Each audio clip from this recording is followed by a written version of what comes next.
Қайырлы күн достар, бүгін сіздермен осындай керемет бір жасағаннан дәмді болып шығатын фаршталған бұрыштар жасайтын боламыз.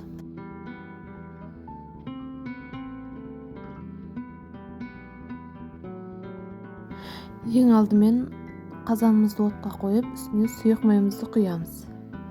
Майымыз қыза бастағанда үстіне пиязымызды салып, жақсылап қуырып алатын боламыз.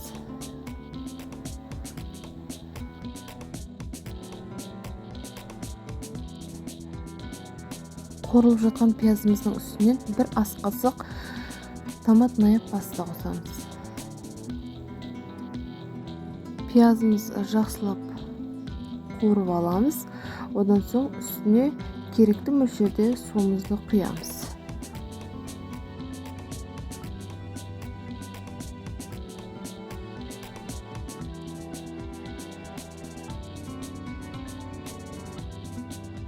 Суымызды құйып болған соң аузын жауып, газдың астын көтереміз.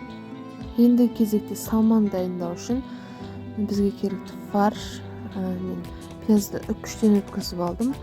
Және де аскөк, бір чеснок қоссаңыздар болады. Дәміне қарай тұз және бұрыш салып, жақсылап араластырамыз.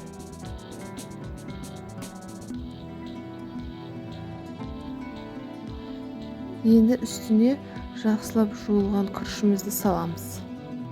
Барлығын жақсылап араластырып, тазаланған бұрыштарымыздың ішіне кезекпе-кезек салатын боламыз.